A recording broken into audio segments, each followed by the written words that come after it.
जाओ Ming parallel world में ट्रांसमिग्रेट हुआ था। उसने सोचा था बस जगह बदली है, अब नॉर्मल लाइफ गुजरेगी। लेकिन जैसे ही उस पर धूप पड़ी, सब कुछ बदलने लगा। धूप से नहाने पर वो इन्फिनेटली स्ट्रांग हो सकता था। उसका स्टील जैसा बॉडी, दूर तक देखने वाली डिवाइन विजन और बहुत ही सेंसिटिव हियरिंग, सब कुछ अलग लेवल पर पहुंच रहा था। अपनी सुपर सेंसिंग के साथ उसने इस दुनिया का दूसरा चेहरा देख लिया। Vampires, beast formed people, elemental users, curse masters, mind controllers, सभी स्ट्रेंज बीइंग्स पावर की लिमिट तक पहुंचने और गॉड बनकर दुनिया पर राज करने के पीछे पड़े थे। लेकिन जब उनका सामना ज़ो मिंग से हुआ, तब उन्हें समझ आया कि इस दुनिया का असली मास्टर कौन है। इस वक्त ज़ो मिंग खिड़की के पास डेस्क पर बैठा था, नोटबुक खोलकर आज की रिपोर्ट लिखने लगा। Super human physique observation report day 3। Physique changes का ट्रिगर, धूप। इनिशियल गेस है कि दो वर्ल्ड्स के फिजिकल रूल्स डिफरेंट हैं, इसलिए इस दुनिया की सुन मेरा बॉडी स्ट्रेंथनिंग प्रोसेस ट्रिगर कर सकती है, बिल्कुल कॉमिक के सुपरमैन जैसा। फिजिक चेंज इफेक्ट्स, स्ट्रेंथ बढ़ गई है, इनिशियल एस्टिमेट के मुताबिक 10 टन तक पहुंच चुकी है। स्किन बहुत टफ हो गई है, नाइफ और बुलेट को कंप्लीटली इग्नोर कर सकती है। टेस्टिंग अभी नहीं हुई, इफेक्ट अननोन। सेंसेस का सुपर एनहांसमेंट और भी क्लियर है, हियरिंग इतनी स्ट्रांग हो गई है कि बहुत ही हल्की आवाज भी सुन सकता है। इस वक्त कुछ 100 मीटर्स दूर लोग जो बात कर रहे हैं, उनकी आवाज, सामने वाली बिल्डिंग में एग्जाम की तैयारी कर रही लड़की की पेन की खुरच की आवाज और नीचे ओल्ड जंग के हार्ट बीट की आवाज तक सुन सकता है। इसके अलावा हियरिंग का रेंज भी बढ़ गया है, कुछ अल्ट्रासाउंड और इंफ्रासाउंड भी सुन सकता है। साथ ही वोकल कॉर्ड्स भी स्ट्रेंथन हो गए हैं, इसलिए इंफ्रासाउंड और अल्ट्रासाउंड निकाल सकता है। आज साउंड वेव एबिलिटी का यूज करके एक अच्छे बुजुर्ग के किडनी स्टोन का पता लगाया और साउंड रेजोनेंस से उसे तोड़ दिया। ये एबिलिटी का एक अच्छा टेस्ट था। विजन और ज्यादा स्पेक्टैकुलर हो गई है, मून के क्रेटर्स की डिटेल क्लियरली देख सकता है। जब प्लेन ऊपर से गुजरता है, कैबिन विंडो के अंदर लोगों के सिलुएट्टे तक दिख जाते हैं, लेकिन चेहरे अभी क्लियरली नहीं देख सकता। स्मेल भी इंप्रूव हुई है और फाइनर ऑर्डर चेंजेस डिफरेंशिएट कर सकता है। Summary, body already super human हो चुकी है और ग्रोथ स्पीड बहुत फास्ट है। 3 दिन में हर दिन नोटिसेबल इंप्रूवमेंट हुई है। ऑप्टिमिस्टिकली सोचा जाए तो फ्यूचर में सचमुच सुपरमैन लेवल तक पहुंच सकता है। अगले प्लान्स, हर दिन मैक्सिमम धूप लेना, बॉडी को स्ट्रेंथन रखना, डेली ऑब्जर्वेशन और रिकॉर्ड्स मेंटेन करना, बॉडी के सभी एस्पेक्ट्स पर प्रॉपर ट्रेनिंग करना, ताकि कंट्रोल बिल्कुल प्रिसाइज हो सके। ज़ो मिंग ने ध्यान से सोचा और कंफर्म किया कि कुछ मिस नहीं हुआ, तब नोटबुक बंद कर दी। उन 3 दिनों में जो हुआ था, उस पर उससे सपना सा लग रहा था। 3 दिन पहले वो इस दुनिया में आया था। ये दुनिया उसकी पुरानी दुनिया से काफी मिलती जुलती थी, बस काफी हिस्टोरिकल इवेंट्स अलग हो गए थे। दोनों वर्ल्ड्स का ज्योग्राफी सेम लग रहा था, कम से कम उसे अब तक कोई डिफरेंस नजर नहीं आया था। लेकिन इस जमीन पर एक एम्पायर बना हुआ था जिसका नाम था शिन हन। इस एम्पायर की फाउंडेशन उसके पिछले जन्म के हिसाब से लगभग 1500 साल पहले रखी गई थी। ऑफ कोर्स शिन हन कैलेंडर को AD/CE नहीं मानता था, यहाँ इंपीरियल एरा काउंट होता था। इस साल था इंपीरियल ईयर 4723। शिनहन बहुत लंबे टाइम से चल रहा था और पॉलिटिकल सिस्टम भी काफी स्टेबल था। बहुत पहले ही इसने ग्लोबलाइजेशन का रूट पकड़ लिया था। कहा जाता है कि शिनहन कोर्ट के इन्विटेशन पर गलीलियो और न्यूटन दोनों ने शिनहन रॉयल एकेडमी में फॉरेन फेलोज के रूप में काम किया था। ज़ो मिंग को लगा कि ये एक पैरेलल वर्ल्ड है और इस वर्ल्ड में भी एक ज़ो मिंग था। अब वही आइडेंटिटी यूज कर रहा था। शायद 2 वर्ल्ड्स के फिजिकल रूल्स में कोई मिनट डिफरेंस था, जिस वजह से उसका बॉडी सुन के साथ रिएक्ट कर रहा था। एनीवे, जिस दिन वो यहाँ आया और पहली बार धूप में आया, तब से ट्रांसफॉर्मेशन शुरू हो गया था और पूरे 3 दिन तक चलता रहा।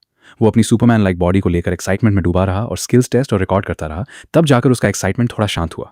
अगले स्टेप के लिए उसने प्लान बना लिया था, पावर ग्रोथ को कंटिन्यू रखना, स्किल्स को और प्रिसाइज बनाना, और जब तक सच में सुपरमैन लेवल स्ट्रेंथ नहीं आ जाती या ग्रोथ रुक नहीं जाती, तब तक ये सोचना ही नहीं कि आखिर जिंदगी में करना क्या है।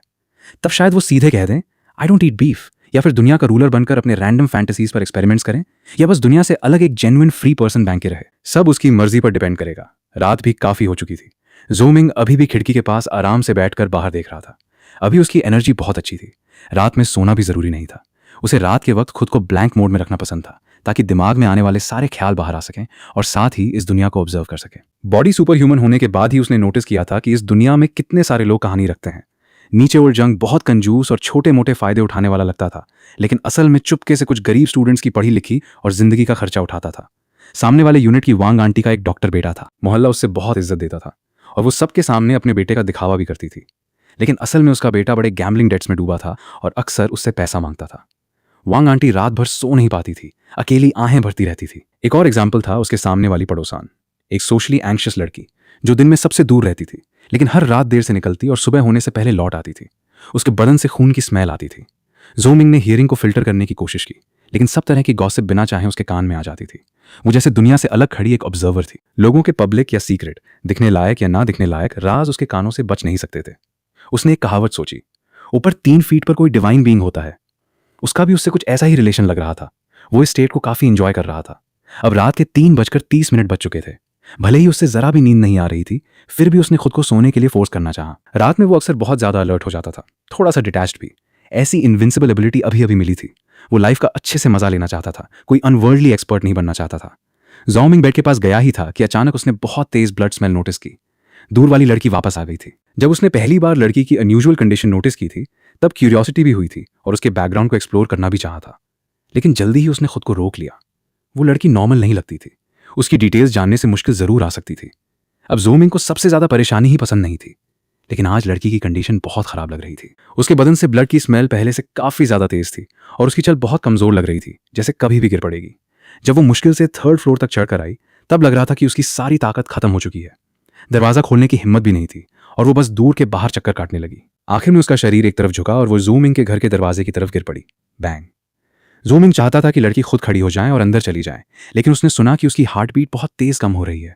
आखिर में उस हार्ट बीट को सुनने के लिए भी उस काफी जोर लगाना पड़ रहा था।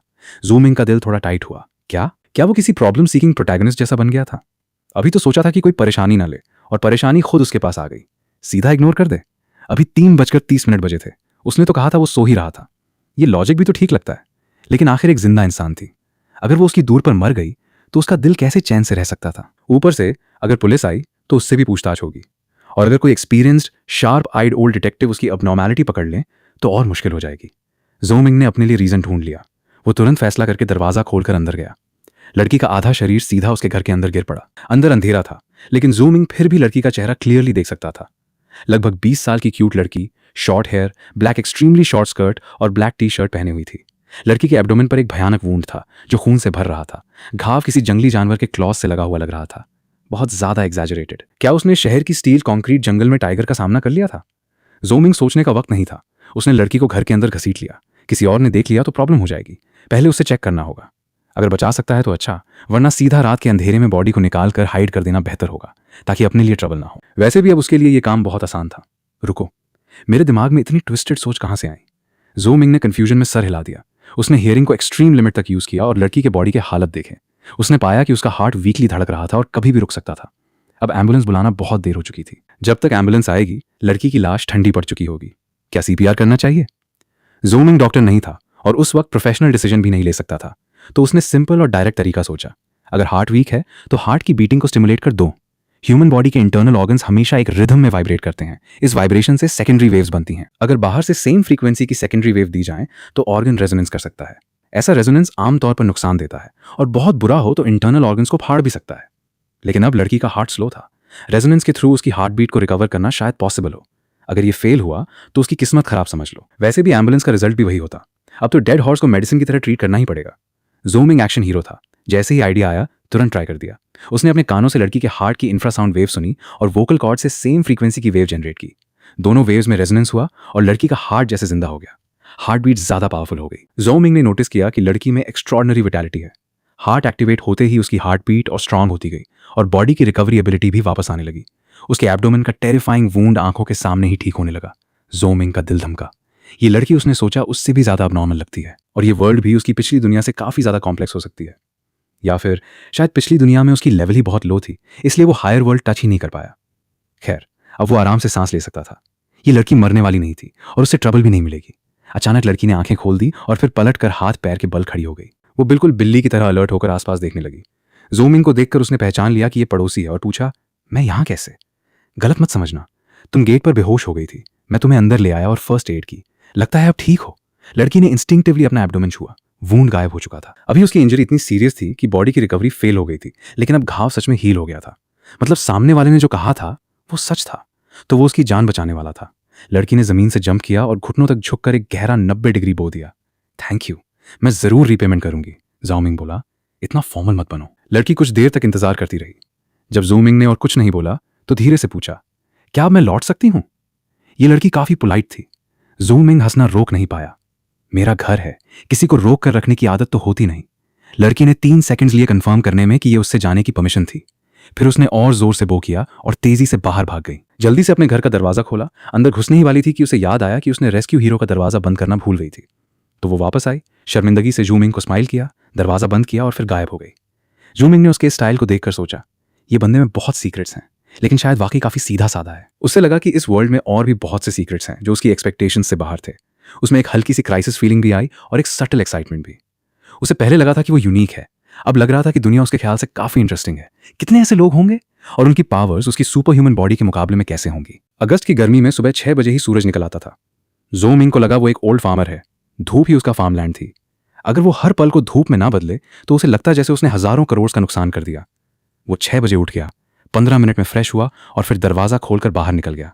सामने का दरवाजा भी सेम वक्त खुला। लड़की शायद पहले से उसका वेट कर रही थी। ज़ो मिंग को पता था कि शायद नहीं, वो वाकई उसका वेट कर रही थी। उसने उसकी हार्ट बीट पहले ही सुन ली थी। वो दूर के पीछे बहुत देर से खड़ी थी। ज़ो मिंग ने जैसे कुछ पता ही ना हो कैजुअल पूछा, इतनी सुबह उठ गई? तुम्हारा वूंड ठीक हो गया? बिल्कुल ठीक हो गया। वैसे कल रात तुमने कुछ अजीब देखा था क्या? अजीब चीज? नहीं। क्यों? बस कुछ नहीं। अच्छा है, कुछ नहीं देखा तो। लगता है उसने उसकी वूंड की रैपिड हीलिंग नोटिस नहीं की। ठीक है, रात को कमरा अंधेरा था, उसका देखना पाना नॉर्मल था। अब उससे अबनॉर्मल ह्यूमन सेंटर में रिपोर्ट भी नहीं करनी पड़ेगी। उससे उन लोगों से बात करना पसंद नहीं था। उनके एटीट्यूड में एक इरिटेटिंग एरोगेंस होती थी। नाम से ही समझ आता था, अबनॉर्मल ह्यूमन रिहेबिलिटेशन सेंटर। हर प्रोविंस के हेल्थ डिपार्टमेंट के नीचे एक छोटा सा डिपार्टमेंट, लेकिन असल में वही इनह्यूमन वर्ल्ड का ट्रू रूलर था। वो पूरे एम्पायर के अबनॉर्मल अफेयर्स मैनेज करते थे ताकि एक्स्ट्रॉर्डनरी बीइंग्स आम लोगों की लाइफ को थ्रेटन ना करें, और उन सब लोगों को भी दबाते थे जो ऑफिशियल कॉपरेशन नहीं करते। प्रॉब्लम ये थी कि उस डिपार्टमेंट के लोग भी अबनॉर्मल ही थे, फिर भी उनका नाम रिहेबिलिटेशन सेंटर था, जैसे ये लोग खुद कोई पेशेंट हूं। बस इतना ही? मैं यी जियाहुई हूं, आपको कैसे बुलाऊं? ज़ाओ मिंग ने स्माइल की। ज़ाओ मिंग, यी जियाहुई सीरियसली बोली, कल आपका बहुत बहुत धन्यवाद, मैं जरूर रीपे करूंगी। ज़ाओ मिंग हैज दिया, आप बहुत पोलाइट हो। ये जियाहुई क्लियरली लोगों से बात करने में स्किल्ड नहीं थी। जो बोलना था बोल दिया, फिर समझ नहीं आया क्या बोले। वो कुछ ऑकवर्ड सी साइड में खड़ी हो गई। ज़ाओ मिंग ने उसकी डिस्कम्फर्ट देख ली। अच्छी तरह रेस्ट करो, ये बोलकर वो सीढ़ियों की तरफ नीचे चल दिया। जब तक ज़ाओ मिंग घुमाकर नजर से गायब हो गया, तब तक यी जियाहुई का टेंशन कम हुआ। वो नॉर्मल ह्यूमन था, लेकिन अगर कल उसकी हेल्प ना होती तो शायद वो मर चुकी होती। सुन जी हमेशा कहती थी कि अब नॉर्मल और नॉर्मल लोगों के बीच फ्रेंडली रिलेशनशिप रखना चाहिए। सच में इसमें सेंस था। कल की रिस्क सोचकर ये जियाहुई का दिल भारी हो गया। उसके पास जो इन्फो थी उसके हिसाब से वो बंदा शायद ब्लड ईटर था, और उनकी हैंड टू हैंड फाइट देखकर सामने वाला कम से कम बी लेवल अबनॉर्मल था। इस बार उनके पास प्रॉब्लम थी। अबनॉर्मल वर्ल्ड में सबसे ज्यादा बीस्ट फॉर्म्ड अबनॉर्मैलिटीज होती हैं, और उनमें दो बड़े कैंप्स होते हैं, मैंगचोंग होम और ब्लड ईटर्स। मैंगचोंग होम एबनॉर्मल और नॉर्मल लोगों के बीच फ्रेंडली रिलेशन का सपोर्टर था। वहां ज्यादातर बीस्ट फॉर्म्ड अबनॉर्मैलिटीज ऐसी होती हैं जो कॉम्बैट में वीक और नेचर में जेंटल होती हैं।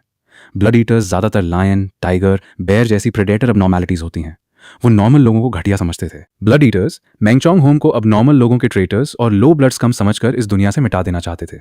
सुनजिए, जो वेस्टर्न सिचुआन प्रोविंस में मैंगचोंग होम की रिस्पॉन्सिबल थी, वो भी बी लेवल अबनॉर्मल थी, लेकिन उसकी स्ट्रेंथनिंग, डायरेक्शन, फ्लाइट, टेलीपैथी और रिकॉनेसेंस में थी।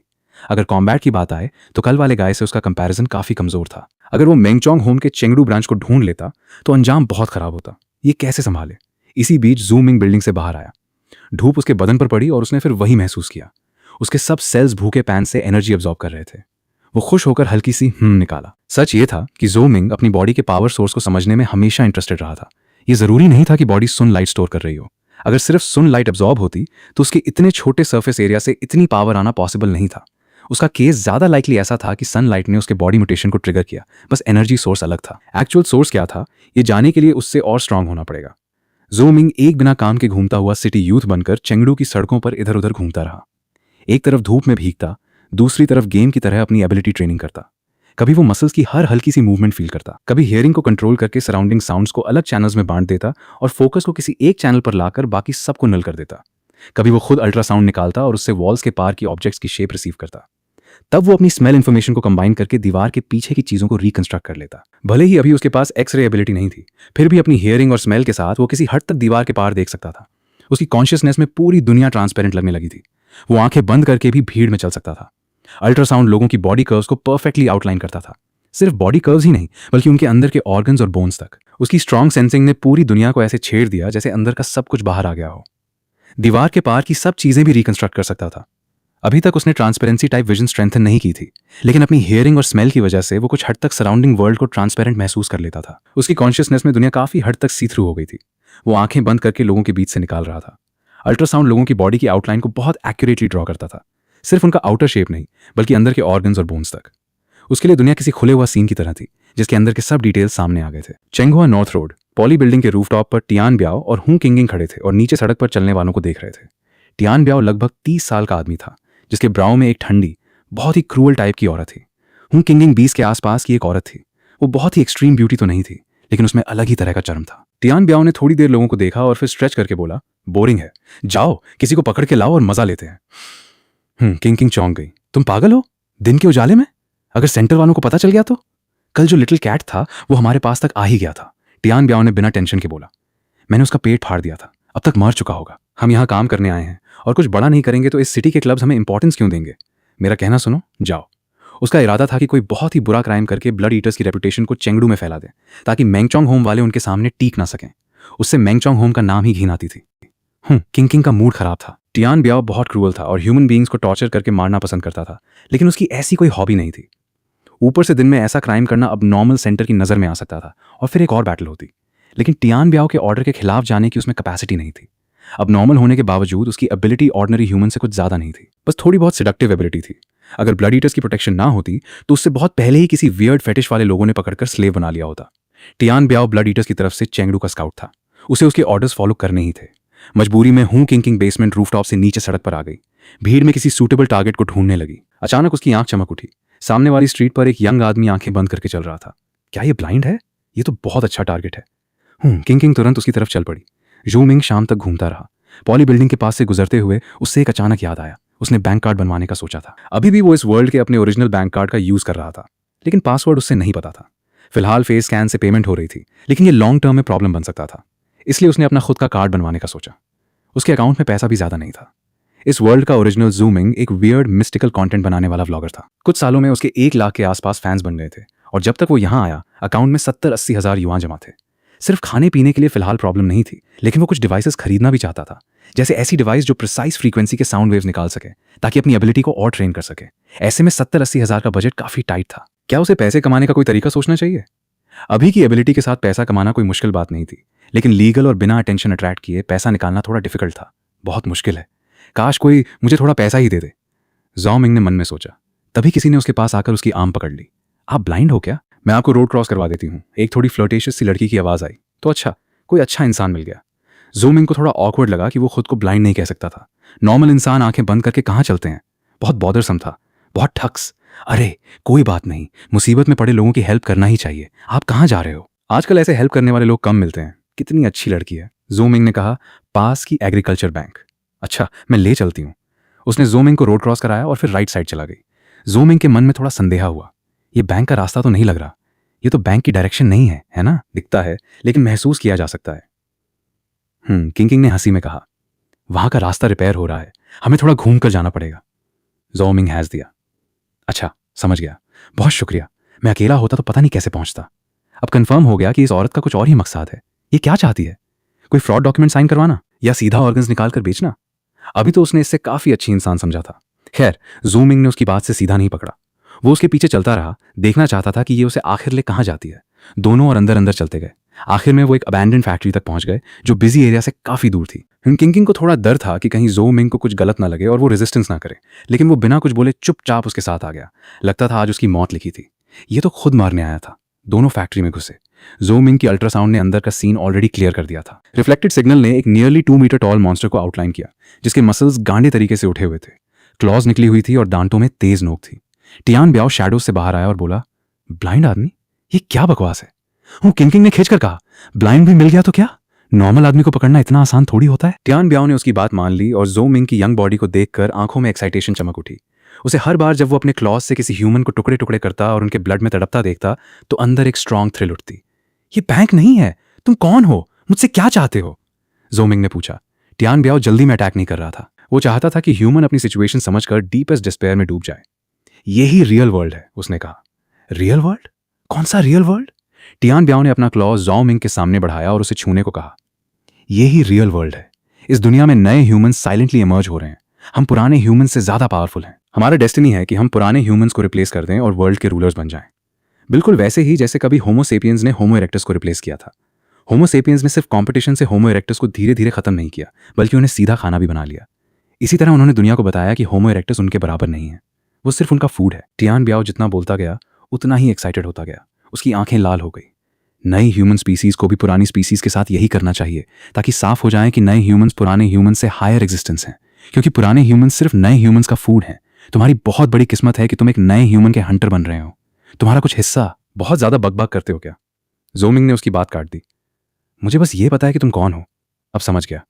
बस एक डिजीज से पागल हुआ कैनिबल हो। वाह! टियान ब्याओ अपनी स्पीच के पीक पर था। ये इंफीरियर ओल्ड ह्यूमन कैसे उसकी इंस्पायरिंग स्पीच को बीच में काट सकता था? वो गुस्से में भर गया। मैं तुझे थोड़ा और इस दुनिया की हवा में सांस लेने का मौका दे रहा था। अब जब तू खुद मरना चाहता है तो मेरी मर्सी ले। उसने अपना क्लॉ उठाकर जोर से ज़ोमिंग पर झटका। क्लॉ हवा को चीरते हुए चीख सी निकाल रहा था। अगर उसका अटैक लग गया तो स्टील पर भी निशान पड़ सकता था। ज़ोमिंग ने अचानक आंखें खोल दी। उससे कल ही पता चला था कि यी जाहुई अबनॉर्मल है और आज वो एक और अबनॉर्मल से टकरा गया। क्या इस ह्यूमन वर्ल्ड में इनकी डेंसिटी इतनी ज्यादा है या वो बस अबनॉर्मैलिटीज को अट्रैक्ट करने वाला मैग्नेट था? जो भी हो, ये उसकी पहली अबनॉर्मल फाइट थी। उसके अंदर थोड़ी टेंशन थी लेकिन साथ में एक्साइटमेंट भी। उसका अटेंशन एकदम हाई हो गया। टाइम स्लो मोशन में दिखने लगा। टियान ब्याओ का फास्ट क्लॉ उसके लिए घिसकते हुए स्नेल जैसा हो गया। ज़ूमिंग ने उसके फेस पर उस पल का क्लियर सरप्राइज देखा जब उसे समझ आया कि वो ब्लाइंड नहीं है। वो एक्सप्रेशन उसकी नजर में रात में खिलने वाले फूल की तरह था। जब टियान ब्याओ ने देखा कि ज़ूमिंग ने आंखें खोल दी हैं, उससे तुरंत कुछ गलत महसूस हुआ। वो अटैक वापस लेना चाहता था लेकिन देर हो चुकी थी। ज़ूमिंग ने बॉडी को थोड़ा झुकाया, राइट फिस्ट से टियान ब्याओ के चेस्ट पर स्ट्राइक की। उसकी पंच टारगेट से मिस नहीं हुई। बस ऐसा लगा जैसे उसका पंच खाली हवा में गया हो और उसका बदन थोड़ा आगे लड़खड़ा गया। मिस नहीं हुआ।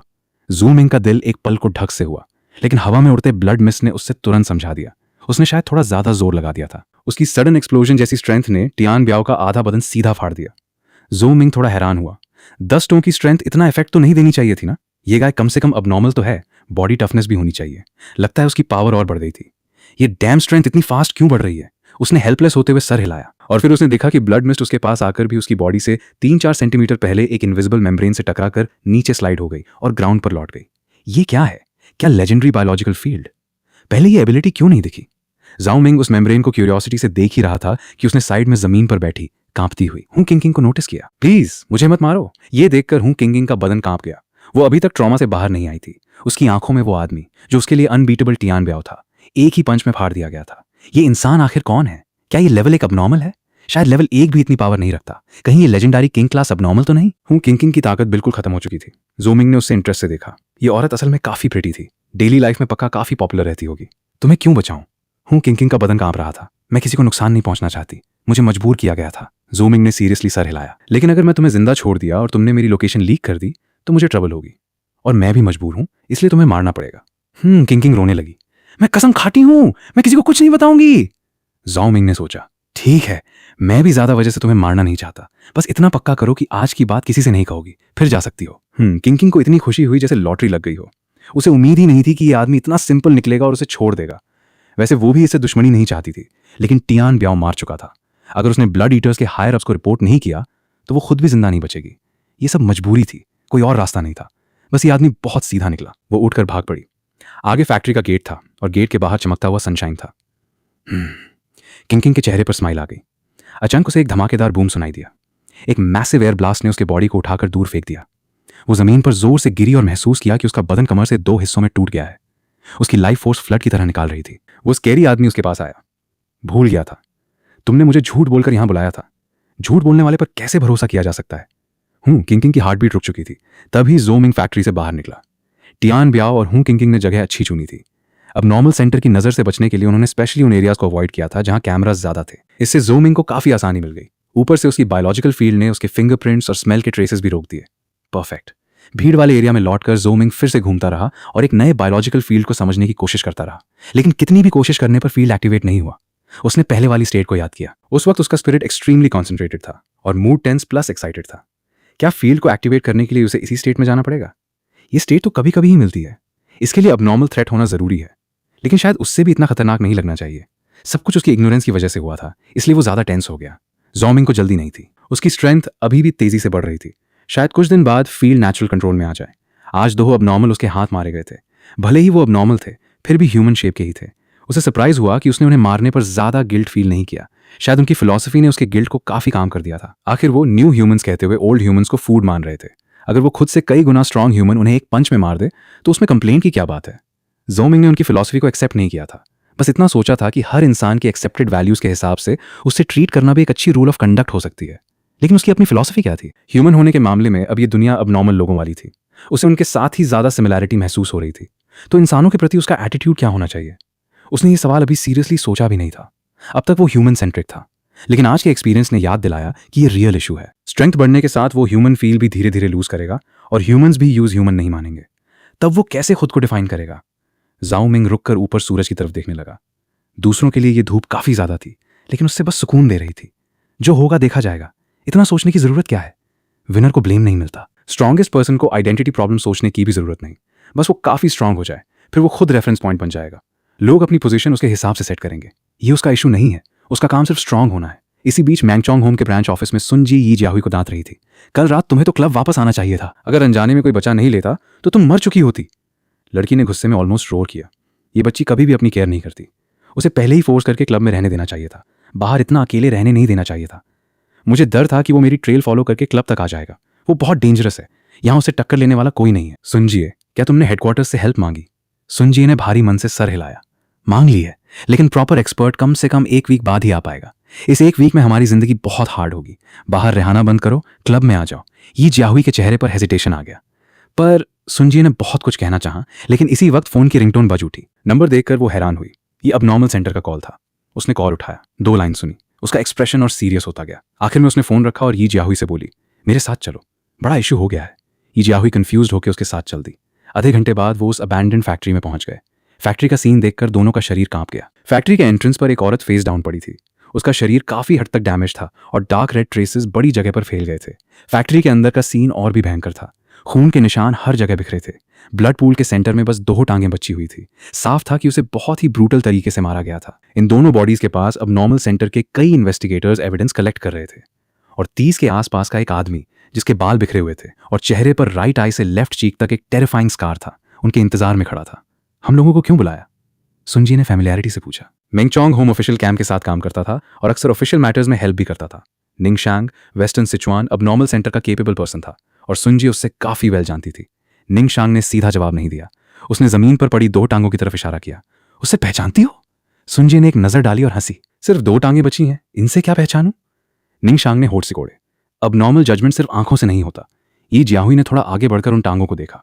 खून की गहरी स्मेल में उसे एक बहुत फेमिलियर, डीपली इंप्रेस्ड स्मेल मिली। ये तो वही है जिन यांग ने तुम्हें पीटना था। वो तुमने तो कहा था उसमें बी लेवल स्ट्रेंथ थी। उसका डीएनए टेस्ट भी हुआ था। सच में उसने 4 बार एवोल्यूशन किया था। बी लेवल टाइगर टाइप अब नॉर्मल। इन्वेस्टिगेशन के मुताबिक उसे एक पंच में इस तरह तोड़ दिया गया था, बिल्कुल clean, without any extra motion. वही तरीका दूसरी औरत के केस में भी था। सुनजिए पूरी बात समझ गई। अभी निंगशांग ने उससे बुलाया क्यों था, यह भी क्लियर हो गया। कहीं कोई किंग लेवल अब नॉर्मल चेंगडू में आ गया है? निंगशांग ने ग्रेविटी से कहा, यह हमारी काम की दुनिया के लिए अच्छी बात नहीं है।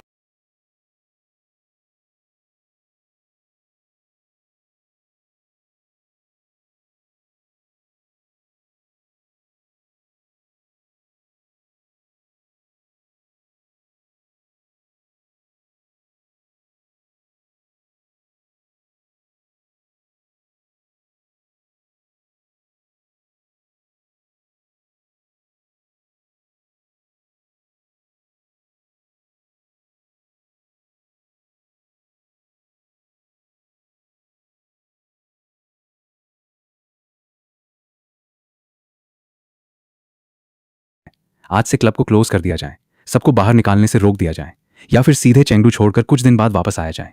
तुम बाहर रही तो मैं सकूं से नहीं रह सकता। ये जियाहुई हैरान हो गई। क्या इतना सीरियस है? तुम्हारे सोचने से भी ज्यादा सीरियस। एक ऐसा अबनॉर्मल जो बी लेवल टाइगर बीस्ट को इतनी आसानी से तोड़ दें, सिटी के अंदर घूम रहा है, यही काफी चिंता की बात है, सुनजी ने कहा। और मुझे कॉन्फिडेंशियल सोर्स से पता चला है कि इस वक्त चेंगडू में एक वंपायर भी घूम रहा है। ये जियाहुई की आंखें फैल गईं। तुम्हारा मतलब वंपायर? सुनजी ने सीरियसली सर हिलाया। ये क्या हो रहा है? इतने पावरफुल अबनॉर्मैलिटीज अचानक चेंगडू में क्यों आ गए? अगर बीस्ट फॉर्म्ड अबनॉर्मैलिटीज नॉर्मल ह्यूमंस के मुकाबले मिस्टीरियस हैं, तो वंपायर्स उनके मुकाबले भी उतने ही मिस्टीरियस थे। वो बहुत ही सीक्रेटिव और एक्सट्रीमली पावरफुल थे। बीस्ट फॉर्म्ड अबनॉर्मैलिटीज का इनिशियल म्यूटेशन अबनॉर्मल लेवल से शुरू होता था, लेकिन वंपायर्स पैदा होते ही सी लेवल होते थे। ऊपर से उनके पास बहुत सारी बिजार एबिलिटीज होती थी। अगर सबको चेंगडू छोड़ना पड़े तो मैं भी आप सबके साथ चली जाऊंगी, लेकिन मैं अपने घर में ही रहना चाहती हूँ। मुझे किसी और के साथ रहना पसंद नहीं, ये जियाहुई ने कहा। फिर उसे एक बात याद आई। अगर कोई तुम्हारी बहुत हेल्प करे तो तुम उसका शुक्रिया कैसे अदा करते हो? कैसी हेल्प? जान बचाने वाली। सुनजी हंसी। तुम्हारा इशारा तुम्हारे उस पड़ोसी लड़के की तरफ है ना? उसने तुम्हारी मदद की और तुम्हारी सेल्फ हीलिंग एबिलिटी वापस ला दी, वरना तुम तो मर ही जाती। उसके मन में अचानक थोड़ी खुशी हुई। ये बच्ची आमतौर पर किसी से मिलती जुलती ही नहीं थी। इस बार उसे जान बचाने का एहसान मिला था, तो उसे इंसानों से इंटरैक्ट करना पड़ेगा। ये उसकी पर्सनैलिटी को सुधारने का अच्छा मौका था। जान बचाने का एहसान हो तो किसी भी तरीके से रीपे किया जा सकता है, लेकिन पहले फॉर्मल शुक्रिया कहना जरूरी है। मैं ऑलरेडी थैंक यू बोल चुकी हूँ। वो तो ऐसे ही बहुत कैजुअल था। फॉर्मल होना चाहिए। तो कैसे? आमतौर पर लोग ग्रैटिट्यूड में डिनर ट्रीट करते हैं। डिनर? ये जियाहुई ने थोड़ा सोचा, क्या वो कैट फूड खाएगा? सुनजिए के चीक्स ट्विच हो गए। कौन इंसान को कैट फूड खिलाकर थैंक यू बोलता है? ये जियाहुई का बदन हल्का सा सिमट गया। उसे ऑलमोस्ट ऑटोमेटिक हिस करने का मन हुआ, लेकिन उसने रोक लिया। तो क्या खिलाया जाए? बेस्ट होगा कोई फॉर्मल रेस्टोरेंट, अपस्केल टाइप का, एटमॉस्फेयर भी अच्छी हो, शाम का टाइम हो, लाइट्स थोड़ी डिम हो, बस टेबल के कैंडल्स लाइट का काम करें। तुम पहले से पियानिस्ट से सॉन्ग अरेंज कर लो। ये जियाहुई ने आंख फाड़ कर देखा, इतना कॉम्प्लिकेटेड? तभी सामने वाले को तुम्हारी सिंसेरिटी महसूस होगी। अच्छा, मैं प्लान कर लेती हूँ। इसी दौरान ज़ो मिंग शाम तक बाहर घूमता रहा और सनसेट के बाद वापस लौट आया। जैसे ही वो कॉम्प्लेक्स में घुसा, उसने नीचे ओल्ड जंग को वॉक करते देखा। ओल्ड जंग 50 के ऊपर का आदमी था, हाथ में एक बड़ा प्लास्टिक बैग लिए और सड़क के डस्टबिन में इधर उधर देखकर कुछ काम की चीजें ढूंढ रहा था। कहा जाता था कि ओल्ड जंग का एक टाइम पर खुशहाल परिवार था। 10 से ज्यादा साल पहले एक कार एक्सीडेंट में उसकी बीवी और बेटा दोनों मर गए थे। उसके बाद से वो टूट गया था। उसने दोबारा शादी नहीं की और हमेशा अकेला ही रहा। जो पैसा कमाता उसका एक हिस्सा अपनी बेसिक लाइफ पर लगाता और बाकी गरीब स्टूडेंट्स की हेल्प में दे देता। ज़ाओ मिंग को देखकर ओल्ड जंग ने मुस्कुराते हुए कहा, शाओजो, क्या तुमने गर्लफ्रेंड बना ली है? आजकल तुम अक्सर बाहर निकलते हो। ओल्ड जंग उन रेजिडेंट्स से वेस्ट आइटम्स मांगता रहता था, जिसे वो थोड़ा काफी जानता था। उससे पता था कि ज़ो मिंग एक स्ट्रेंज मिस्टिकल स्टोरीज वाला कंटेंट क्रिएटर है जो नॉर्मली कम बाहर निकलता था, लेकिन इन कुछ दिनों में वो बार बार उसे बाहर मिल रहा था। इसलिए उसने पूछ लिया। ज़ो मिंग हंसा, नहीं, अभी लड़कियों की एक्सपेक्टेशंस इतनी हाई हो गई हैं, आसानी से मैच नहीं मिलता। ओल्ड जंग हंसी में बोला, शाओजो, अपने आप को अंडर एस्टिमेट मत करो। फिर वो उसके पास झुककर धीरे से बोला, मुझे लगता है तुम्हारे ऑपोजिट वाली लिटिल गर्ल काफी अच्छी है, बहुत क्वाइट है, ऐसी नहीं जो बेकार में ड्रामा क्रिएट करे, और दिल की भी अच्छी है। वो देखो, उससे पता है मैं स्क्रैप बेचकर फैमिली का खर्चा चलाता हूँ, इसलिए हर बार बॉटल्स और कैंस छोड़ देती है ताकि मैं आकार ले जाऊं। मुझे लगता है तुम दोनों ट्राई कर सकते हो। ड्रामा क्रिएट ना करने वाली? ज़ो मिंग मुश्किल से हंसना रोक पाया। आपका बहुत धन्यवाद, मैं चलता हूँ। उसने ओल्ड जंग को बाय बोला और घर आ गया। घर में आकर उसने आज का ऑब्जर्वेशन रिपोर्ट लिखना शुरू किया।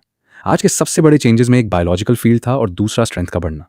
प्रॉब्लम यह थी कि बायोलॉजिकल फील्ड को अभी कंट्रोल नहीं किया जा सकता था और स्ट्रेंथ ग्रोथ को भी इजीली टेस्ट नहीं किया जा सकता था। पहले वो अपनी स्ट्रेंथ नापने के लिए एक स्टील फैक्ट्री ढूंढता था और रात के अंधेरे में चुपके से घुसकर स्टैंडर्ड स्टील कॉइल से एस्टिमेट निकालता था, लेकिन उसे डर था कि ऐसे बार बार जाने से कहीं उसकी लोकेशन रिवील ना हो जाए। इसलिए उसने डिसाइड किया कि हर 7 दिन में एक बार ही टेस्ट करेगा। आज अब नॉर्मल के साथ फाइट ने उसे रियलाइज कराया कि उसकी ग्रोथ का स्केल उसकी सोच से भी ज्यादा हो सकता है। एक्यूरेट टेस्ट नहीं हुआ था, लेकिन उसके हिसाब से अब स्ट्रेंथ लगभग 20 टन तक पहुंच चुकी थी, कल के मुकाबले में करीब 10 टन ज्यादा। पहले 3 दिन में हर दिन बस 3 से 5 टन तक ग्रोथ हुई थी। ऐसी स्पीड से ज्यादा दिन नहीं लगेंगे और वो मॉडर्न वेपन से भी ना डरने लगेगा। लेकिन अभी उसे जिन चीजों का डर था वो अब नॉर्मैलिटीज थे। आज जो बंदा उसने मारा वो अब नॉर्मल वर्ल्ड में किस लेवल का होगा ये पता नहीं था। अगर अब नॉर्मैलिटीज के वर्ल्ड की इन्फो मिल जाती तो कितना अच्छा होता। ज़ाओ मिंग को ये जियाहुई याद आई। डायरेक्टली उससे अपनी आइडेंटिटी बताकर उससे एडवाइस लेना एक आइडिया हो सकता था, लेकिन ऐसा करने से उसकी आइडेंटिटी एक्सपोज हो जाती। उसे अभी ये जियाहुई के नेचर का भी अंदाजा नहीं था। बिना सोच समझे ऐसा करना रिस्की होता। बेहतर होगा कि किसी तरीके से उसके क्लोज आया जाए और उसके बारे में थोड़ा ज्यादा जाना जाए। वो अभी इसी बात पर सोच ही रहा था कि अचानक उसे फैमिलियर फुटस्टेप्स सुनाई दिए। वो ये जियाहुई के कदमों की आवाज थी। उसके चलने का स्टाइल कैट जैसा हल्का था, इसलिए पहचानना ईजी था। ये जियाहुई बिल्डिंग गेट तक आई, लेकिन अपना दरवाजा खोलने के बजाय ज़ो मिंग के दूर के सामने थोड़ी देर हिचकिचाती रही। आखिर में उसने धीरे से दरवाजे पर कुछ नॉक किया। ज़ो मिंग तो यही सोच रहा था कि उससे कैसे अप्रोच करें, और अब वो खुद आ गई थी। ये तो बिल्कुल राइट ऑन क्यू था। वो दरवाजा खोलकर आया। ये जियाहुई थोड़ी कंस्ट्रेंट सी गेट पर खड़ी थी। उसने सुनजी की बात याद करके फॉर्मल टोन में बोला, ज़ो मिंग, कल की मदद के लिए शुक्रिया। क्या आप मेरे साथ डिनर शेयर करने का मौका देंगे? एकदम लिटरेरी स्टाइल में बोल रही हो। लगता है किसी ने तुम्हें स्क्रिप्ट दे दी है। ज़ो मिंग को उसका बिहेवियर अजीब लगा, लेकिन उसने खुद डिनर इन्वाइट किया था। ये उनके बीच अंडरस्टैंडिंग बढ़ाने का मौका था। अब जब नॉर्मल वर्ल्ड को समझने का अच्छा चांस मिल रहा था, ज़ो मिंग इसे छोड़ने वाला नहीं था। अभी नहीं। ये जियाहुई थोड़ा घबरा कर बोली, मैंने अभी तक ऐसी रेस्टोरेंट नहीं ढूंढी जहां पियानो हो, और पियानिस्ट से सॉन्ग भी अरेंज नहीं किया। ज़ो मिंग कंफ्यूज्ड हो गया। किस पियानो की बात कर रही हो?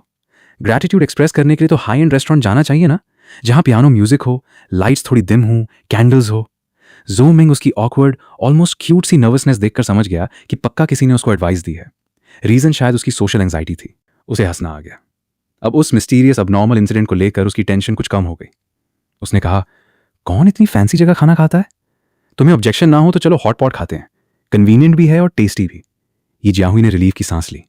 एक्चुअली मुझे भी हॉट पॉट ही अच्छा लगता है, लेकिन सुनजी ने कहा था कि अपस्केल रेस्टोरेंट ज्यादा बेटर होता है। वो तो मुझे कैट फूड सजेस्ट करने वाली थी। उसके घर में कैट फूड के बहुत सारे ब्रांड्स हैं, वो सब ट्राई कर चुकी है। जो बचा है वो उसका फेवरेट है, लेकिन आखिर में उसने खुद को रोक लिया। लग रहा था सुनजी ही वो थी जो उससे ये सब फैंसी एडवाइस दे रही थी, और शायद वो भी एक अबनॉर्मल थी।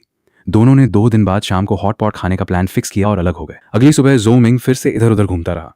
उसकी बॉडी क्लियरली और स्ट्रांग होती जा रही थी। सिर्फ स्ट्रेंथ ही नहीं, सेंसिंग भी तेजी से बढ़ रही थी। पहले पहले जब उसने कभी आसमान की तरफ देखा तब उसे बहुत ऊपर छोटे ब्लैक डॉट्स दिखाई दिए जो तेजी से मूव कर रहे थे। ये डॉट्स हवा में लाइन बनाकर गायब हो जाते और कुछ देर बाद नए डॉट्स दिखते। उसे क्यूरियोसिटी हुई और जब उसने ध्यान से देखा तो समझ गया कि ये सैटेलाइट्स हैं। उनका ऑल्टीट्यूड बहुत ज़्यादा था और साइज बहुत छोटा, इसलिए बस आउटलाइन दिख रही थी, डिटेल्स नहीं। लेकिन वो मानता था कि कुछ ही टाइम में वो जमीन पर बैठकर सैटेलाइट के सर्फेस के स्क्रूज भी गिन सकेगा अगर उनमें स्क्रूज होते तो। उस लेवल तक पहुंचकर उससे अपनी विजन को नॉर्मल लेवल पर मेंटेन करने के लिए लॉन्ग टर्म प्रैक्टिस करनी पड़ेगी, वरना उसकी नज़र में ह्यूमन स्ट्रेंज अनवॉचेबल मॉन्स्टर्स बन जाएंगे। ह्यूमन बॉडीज उसके लिए अब लाखों छोटे अजीब शेप्स के इंसेक्ट्स का असेंबली लगती थी। इन छोटे इंसेक्ट्स को ही सेल्स कहते हैं। उसने तभी रियलाइज किया कि सेल्स सच में छोटे कीड़े जैसे हैं। कुछ इधर उधर क्रॉल करते हुए दिखते थे और कुछ फिक्स्ड होते हुए भी वैसे ही मूवमेंट रखते थे जैसी क्रॉल करने की होती है। ह्यूमंस को काउंटलेस टाइनी इंसेक्ट्स के एक मॉन्स्टर जैसा कहना बिल्कुल फिट बैठता था। यही उसकी नज़र में ह्यूमन बॉडी का फॉर्म था। अगर वो नॉर्मल ह्यूमन विजन मेंटेन नहीं कर पाया तो वो आधे दिन भी ह्यूमन सोसाइटी में नहीं रह सकता था। ह्यूमन लाइफ के सारे इमोशंस और डिजायर्स सब कैसे संभालेगा? एक दिन वो अर्थ ऑर्बिट पर जाकर इस दुनिया को दूर से देखेगा, बिल्कुल मूवी के सुपरमैन जैसा, लेकिन डिजास्टर बचाने के लिए नहीं, बस उन अनकूल बायोलॉजिकल फॉर्म से दूर रहने के लिए। जाओ मिंग धूप में भीगता हुआ अपनी एबिलिटीज को ट्रेन करता रहा। साथ ही पहले से थोड़ी ज्यादा अटेंशन उसने क्राउड में अबनॉर्मैलिटीज ढूंढने पर लगाई। 2 दिन से अबनॉर्मल इनकाउंटर्स और 2 किलिंग्स के बाद उसे इस वर्ल्ड में अबनॉर्मल पॉपुलेशन की डेंसिटी पर शाक होने लगा। क्या ये लोग हर जगह मौजूद हैं? अगर एबनॉर्मैलिटीज हर जगह हैं तो इस दुनिया के ऑफिशियल सिस्टम में उनके लिए कोई डेडिकेटेड इंस्टीट्यूशन होना चाहिए। शाम को सनसेट के वक्त उसे वाकई 2 अबनॉर्मैलिटीज मिल गए थोड़ा इनएक्यूरेट था। ज्यादा सही ये होगा कि उसने उन्हें ढूंढ लिया। उसकी हियरिंग ने बड़ी मदद की। 3 स्ट्रीट्स दूर से उसने किसी आदमी की अनयूजुअल हार्ट बीट सुना। हार्ट बीट लगभग 2 मिनट में एक बार आ रही थी। अगर वो हियरिंग ट्रेनिंग ना कर रहा होता तो शायद ध्यान ही ना जाता। लेकिन जब वो सोर्स के पास गया तो उसे पता चला कि वहां एक नहीं 2 एबनॉर्मैलिटीज थे। जिनमें से जिसे उसने हार्ट बीट से पकड़ा था वो कॉलेज स्टूडेंट जैसा यंग आदमी था जो बिजी कमर्शियल स्ट्रीट पर चल रहा था और आसपास के लोगों को क्यूरियोसिटी से देख रहा था। उसके साथ एक और एबनॉर्मल था। ऊंची नाक, पीला सा चेहरा, ऐसा लग रहा था जैसे वो कुछ साड़ियों से बंद कॉफिन से निकला हो। पतला शरीर, साफ सुथरा पहनावा और एलिगेंट मैनर्स, जैसे किसी पुराने एरिस्टोक्रेटिक फैमिली से हो। वो भी काफी यंग लग रहा था, लेकिन ज़ोंग मिंग यूज यंग नहीं मान रहा था। यंग आदमी की हार्ट बीट अभी भी स्लो चल रही थी, लेकिन इस दूसरे अबनॉर्मल के पास हार्ट बीट ही नहीं थी। ज़ोंग मिंग ने उन्हें आधा घंटा ऑब्जर्व किया, लेकिन हार्ट बीट सुनाई नहीं दी। इसका मतलब था कि इस वर्ल्ड में अबनॉर्मैलिटीज वाकई बहुत हैं। वो ऐसे अननोन, अनएक्सप्लोर्ड अबनॉर्मैलिटीज से दोस्ती नहीं करना चाहता था ताकि अपने लिए नई ट्रबल ना क्रिएट हो। उसका यहां आना बस क्यूरियोसिटी सेटिस्फाई करने के लिए था। कुछ देर देखने के बाद जब उससे कोई खास एक्टिविटी नजर नहीं आई तो वो पलटकर घर लौट गया। मास्टर, क्या हुआ? फैंगटोंग ने अपने मास्टर को थोड़ा नर्वस देखकर पूछा। धूप ने सोचा, मुझे दिल पर एक भारी सी फीलिंग आ रही है, लेकिन सोर्स समझ नहीं आ रहा। फैंगटोंग चौंक गया। क्या चेंगडू अबनॉर्मल सेंटर ने हमें नोटिस कर लिया? वंपायर इंट्यूशन बहुत स्ट्रांग होती है।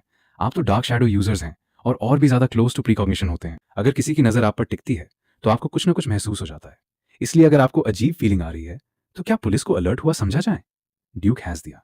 चेंगडू अबनॉर्मल सेंटर में कोई ऐसा स्ट्रांग पर्सन नहीं जो मेरी सेंसिंग से बच सके, और अगर उन्हें पता चल भी गया होता तो वो चुपके से देखते नहीं रहते। अब वो फीलिंग चली गई है। शायद बस एक मोमेंट्री मूड स्विंग था। वंपायर्स के पास दिल नहीं होता, फिर भी उनमें इनर फ्लक्चुएशन होती है। फैंगटोंग ने मन ही मन सोचा। वैसे भी उसका दिल भी जल्दी ही रुकने वाला था। मास्टर, आपने अभी तक ये नहीं बताया कि मुझे आज बाहर ले आने का आपका असली प्लान क्या है। इस बार मैं तुम्हें एक रियल वंपायर बनने में हेल्प करने लाया हूँ। Real vampire? ये बाद में। मैं देख रहा हूँ कि तुम सामने वाली लड़की को काफी देख रहे हो। क्या तुम्हें उसमें इंटरेस्ट है? उसने सामने रोड पर 3 लड़कियों को देखते हुए इशारा किया। बीच वाली लड़की का फिगर काफी टॉल और एलिगेंट था और ब्यूटी डेंसिटी बहुत हाई होने के बाद भी वो काफी स्ट्राइकिंग लग रही थी। फंगटोंग का चेहरा लाल हो गया। बिल्कुल नहीं, मत इतना शर्माओ। अगर इंटरेस्ट है तो जाकर बात करो। लेकिन हम एक दूसरे को जानते भी नहीं है और अब मैं वंपायर बन चुका हूं। हम दोनों सेम वर्ल्ड के नहीं रहे। अब कोई कनेक्शन बनाने का मतलब नहीं। उसकी आवाज में थोड़ा सैडनेस था। मास्टर ने उससे वंपायर बनाया, इस बात का ग्रेटिट्यूड भी था कि उसने उसे ज्यादा स्प्लेंडेड वर्ल्ड दिखाया, लेकिन ह्यूमन आइडेंटिटी खो देने का दुख भी था। ड्यूक ने उसे देखा, मुस्कुराया और रोड साइड वाली लड़की की तरफ चल दिया।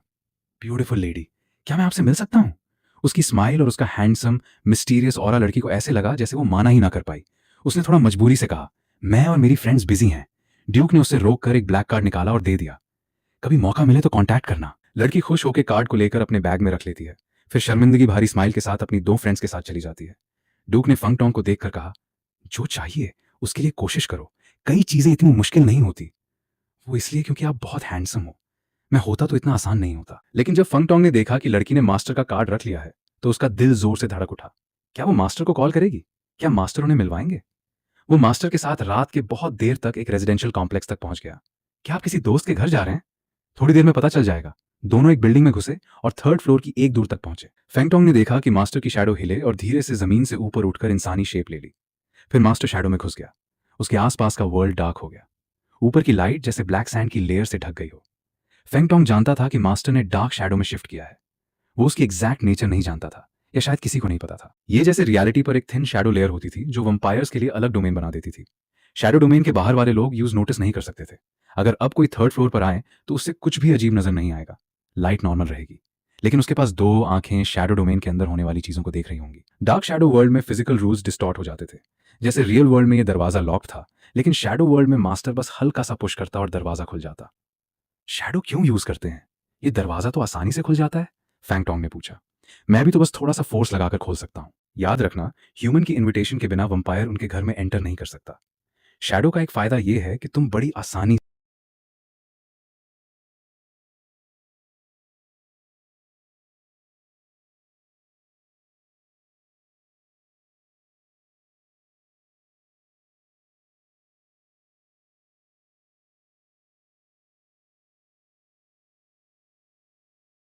से। ड्यूक ने उसकी तरफ ठंडा सा देखा। जब शैडो से कांटेक्ट होता है तब दूर की लॉक मर जाती है। फिर वो सीधा घर के अंदर घुस गया। फंगटोंग उसके पीछे बेडरूम तक गया। बेड पर एक लड़की गहरी नींद में सो रही थी, वही लड़की जो शाम को उनसे मिली थी। तो मास्टर यूजे यहाँ उसके घर ले आया था। क्या मास्टर का इंटेंशन? फैंगटोंग का दिल घबरा गया। ये बात उसकी मॉरल लाइन से बहुत आगे थी। ड्यूक बेड के पास गया और लड़की की फ्रेश बॉडी की स्मेल को ग्रीडीली इनहेल किया। उसकी आंखों में स्ट्रेंज रेड लाइट चमक उठी। कितनी फ्रेश लाइफ है। अब समझ आया तुम इसमें इंटरेस्ट क्यों ले रहे थे। मैं भी इसकी अट्रैक्शन से बच नहीं सकता। वो सडनली पाल्टा और फैंगटोंग को स्ट्रिक्टली देखा। उसके दांतों में दो शार्प फैंग्स निकल आए। चेहरा मॉन्स्टरस और ट्विस्टेड हो गया। लेकिन तुम्हें इस पर डिजायर नहीं रखनी चाहिए। वंपायर का ह्यूमन पर डिजायर होना बिल्कुल ऐसे है जैसे ह्यूमन का पिग, चिकन या काऊ पर डिजायर होना, बस एक बड़ा डिस्गस्टिंग वर्जन। और अगर वो पिग स्ट्यू, चिकन सूप या स्टेक बनी हुई हो तो और भी ज्यादा घिन आती है। वो तुम्हारा फूड है बच्चे। वंपायर का ह्यूमंस के साथ सिर्फ एक ही रिलेशन होना चाहिए, भूख। यही तुम्हारे ट्रू वंपायर बनने का पहला स्टेप है। आओ, अपने दांत बाहर निकालो। इस फैक्ट को एक्सेप्ट करो। इस थॉट को अपनी कॉन्शियसनेस में जामने दो। फैंगटोंग को जबरदस्त नौसिया हुआ। उसका पेट उलटने लगा। वो घबरा कर खड़ा रह गया। मास्टर, मैं नहीं कर सकता। ड्यूक बिना पता चले उसके पास आ चुका था। उसने उसका सर पकड़कर उसे लड़की के बिस्तर के पास ढकेल दिया। ना कर पाओ तो मर जाओ। रियल वंपायर बनने के लिए सिर्फ ब्लड लाइन का चेंज नहीं, साइकोलॉजी का चेंज भी चाहिए। तुम्हें ह्यूमन को फूड समझने की आदत डालनी होगी। फैंगटोंग हॉरर के साथ लड़की को देख रहा था। उसके ऊपर बस पतली सी ब्लैंकेट थी। उसके पैर, कंधे और व्हाइट लोटस जैसे हाथ बाहर थे। ये बॉडी का हर हिस्सा उसके दिल में काउंटलेस ब्यूटीफुल फैंटेसीज जगा सकता था। वो इससे फूड कैसे मान ले? ड्यूक ने उसका सर पकड़कर उसे लड़की की नेक के पास ढकेला। वंपायर विजन से फैंगटोंग ने उसकी नेक वेन्स की हार्ट बीट क्लियरली देखी। लड़की की स्मूथ नेक देखकर उसके अंदर एक और ही टाइप की स्ट्रांग डिजायर जागने लगी। अगली सुबह पिछले टेस्ट के बाद फिर 3 दिन बीत गए थे। जाओ मिंग के अंदर खुजली सी होने लगी और वो सोचने लगा कि स्ट्रेंथ दोबारा टेस्ट करनी चाहिए या नहीं। उससे बॉडी की अनबिलीवेबल स्पीड से बढ़ती ग्रोथ का अंदाजा हो रहा था। वो बहुत क्यूरियस था कि अब स्ट्रेंथ किस लेवल तक पहुंच चुकी है। लेकिन सोच विचार के बाद उसने ये आइडिया ड्रॉप कर दिया और पहले वाले 7 डे टेस्ट प्लान पर ही टिक गया। रैंडम और जल्दी टेस्टिंग उससे ओवर एक्साइट कर सकती थी और उसकी होनी अनहोनी छोटी सी गलती एक्सपोज कर सकती थी। ये पार्ट जो मिंग और यी जियाहुई के हॉटपॉट प्लान का था। वो शाम को बाहर घूमा और घर लौट आया। उसने देखा कि यी जियाहुई पहले से गेट पर वेट कर रही थी। वैसे घर आकर कुछ नहीं करना था, इसलिए जो मिंग ने सीधा दरवाजा लॉक भी नहीं किया और यी जियाहुई के साथ बाहर निकल गया।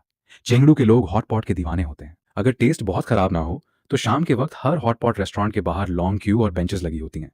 कस्टमर्स दूर तक लाइन में खड़े मिल जाते हैं। लेकिन सुना है कि पिछले कुछ सालों में हॉटपॉट शॉप ओनर्स काफी स्मार्ट हो गए हैं। वो पहले ही कुछ लोगों को बाहर बिठा देते हैं ताकि लगे कि उनकी शॉप बहुत पॉपुलर है और लोग अट्रैक्ट हो जाएं। जोमिंग और यी जियाहुई ने क्या हुआ, रोड की एक हॉटपॉट शॉप चूज की। जोमिंग वहां पहले भी कुछ बार आ चुका था, इसलिए उसे टेस्ट पता था और किसी ट्रैप की चिंता नहीं थी। दोनों लंबी सी ऑपोजिट बेंच पर बैठ गए। कोई बोल नहीं रहा था। ये जियाहुई काफी नर्वस थी। जैसे ही कोई उसके 1 मीटर के रेडियस में आता वो अनकंफर्टेबल हो जाती। उसका शरीर कांपने लगता, गला ड्राई हो जाता और उसे हमेशा या तो पानी पीने का मन होता या खुद को संभालने का। अक्सर वो पानी पीने का बहाना बना लेती थी। इससे गले की ड्राइनेस भी कम होती और उसको एक परफेक्ट कवर भी मिल जाता। मैं तो बस प्यास की वजह से पी रही हूँ, बात करने में इंटरेस्ट नहीं है। लेकिन वो ये नहीं जानती थी कि ये कवर अक्सर काम नहीं करता। उसकी नर्वस आंखें और टेंस्ड बॉडी पहले ही उससे एक्सपोज कर देती थी। जोमिंग उससे देखकर क्यूरियस हुआ। क्या ये उसकी वियर्ड हैबिट थी या उससे ऐसे क्यूट लगना पसंद था? हाँ, सच कहें तो थोड़ा क्यूट तो था ही। उसने पहले बोलना डिसाइड किया। उस रात तुम क्यों हर्ट हुई थी? ये जियाहुई ने थोड़ा रिग्रेट के साथ वाटर ग्लास नीचे रखा। उसे लगा था कि वो वाटर पी पी कर कॉन्वर्सेशन को धीरे धीरे डिले कर सकती है। किसी से टकरा गई थी, काफी सीरियस टकरा गई थी। उस दिन जब मैंने तुम्हें फर्स्ट एड दिया था तब तुम्हारी क्लोथ से ब्लड निकाल रहा था। लेकिन अजीब बात थी कि नेक्स्ट डे तुम्हारा वूंड हील हो गया।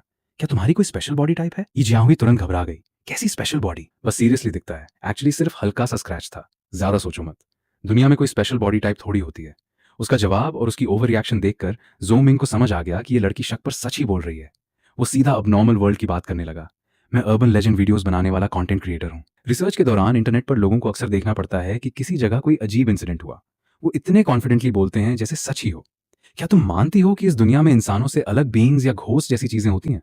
ये जियांग पहले डायरेक्टली डिनाई करने वाली थी, लेकिन उसे लगा कि ज़ोंग मिंग इस फील्ड में काफी इंटरेस्टेड है। अगर वो ज्यादा ओपनली डिनाई करेगी तो कहीं उसका इंटरेस्ट और बढ़कर उसके लिए प्रॉब्लम ना क्रिएट करे।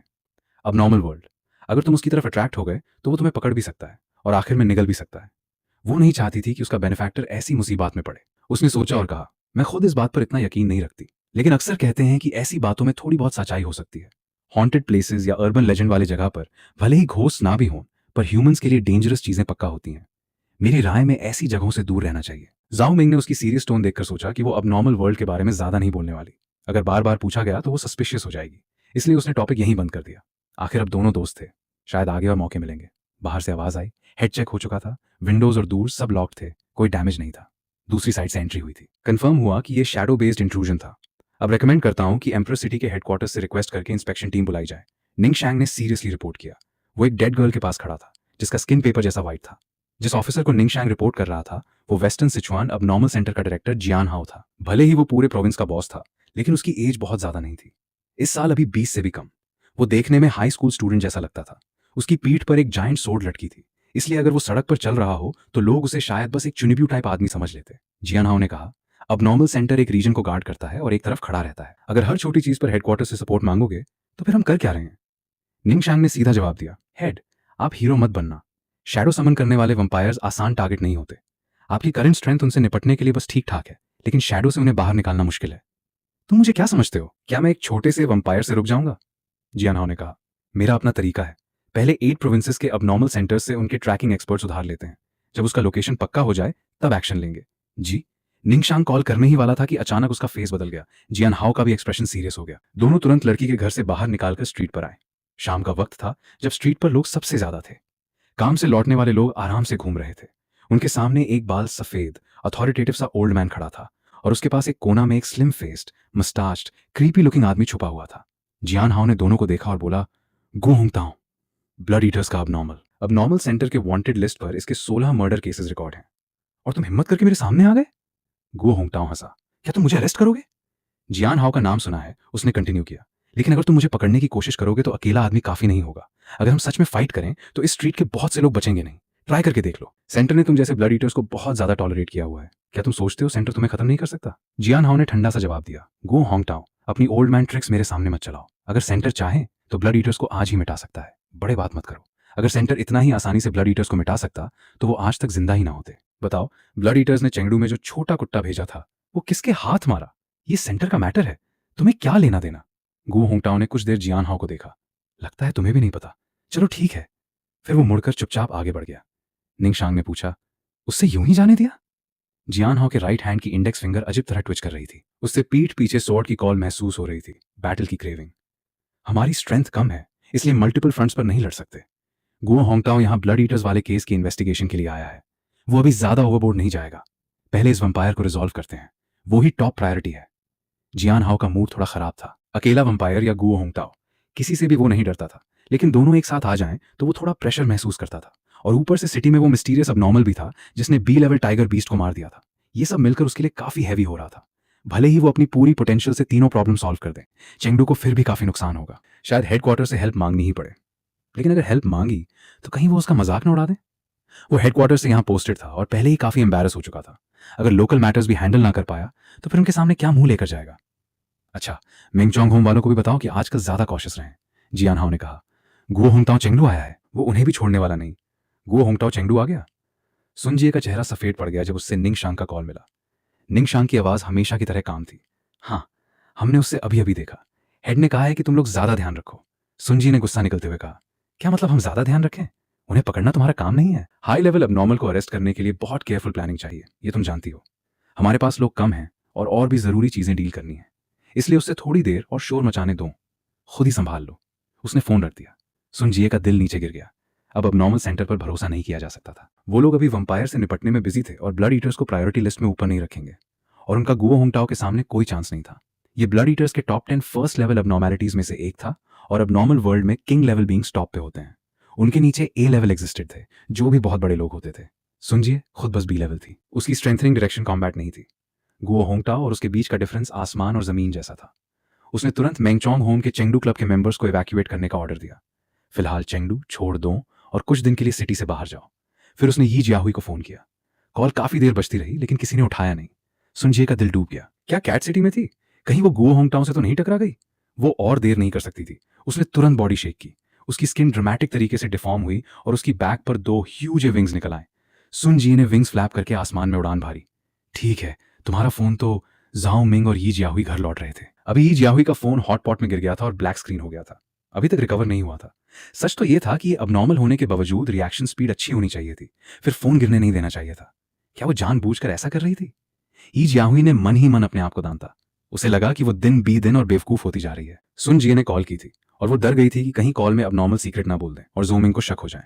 इसलिए उसने जानबूझकर फोन हॉटपॉट बेस में गिरा दिया, जबकि उसे सिर्फ कॉल रिजेक्ट करके नॉर्मल तरीके से स्पैम कॉल थी कह देना चाहिए था। फिर फोन फेंकने की क्या जरूरत थी? क्या कैट टाइप अबनॉर्मल का एक ट्रेट स्टूपिडिटी भी है? Game over. ठीक है, मैं उसे ठीक करवा लूंगी। हॉटपॉट का नुकसान हो गया तो मैं बाद में एक और ट्रीट दूंगी। ज़ोमिंग ने कहा। तुम बहुत पोलाइट हो। अब हम घर के बाहर क्यों खाना खा रहे हैं? हम तो दूर ही रहते हैं। घर में सामान ले आकर खुद बना लेते बिना क्यू के और काफी आसान होता। लेकिन मेरे घर में तो सिर्फ कैट फूड, कैट कैंस और कैट स्नैक्स हैं। ये जियाहुई ने डिसाइड किया कि घर जाकर साफ सफाई कर लेगी ताकि ज़ोमिंग को बार बार आने पर डाउट ना हो। बाकी सब ठीक था लेकिन उसे अपने कैट ट्री का सबसे ज्यादा दुख था। वो थिक लॉक्स को क्लब से बार बार लाकर स्मूथ करके बनाया गया था। रात में उस पर सोना बहुत कंफर्टेबल होता था। दोनों बिना कुछ कहे घर की डायरेक्शन में चल रहे थे कि अचानक यी जियाहुई को एक ठंडी सी सेहरी हुई, जैसे कोई शेर ने रैबिट को देख लिया हो। वो तेजी से अलर्ट हो गई और आसपास नजर दौड़ाई। बहुत जल्दी उसने दूर कॉर्नर पर एक व्हाइट हेयर्ड ओल्ड मैन को देख लिया। ये ओल्ड मैन उससे पहचाना हुआ नहीं था लेकिन उस पर एक ओवरवेलमिंग प्रेशर महसूस हो रहा था। ऐसा प्रेशर जो उसकी सारी हिम्मत एक ही सेकंड में तोड़ दे।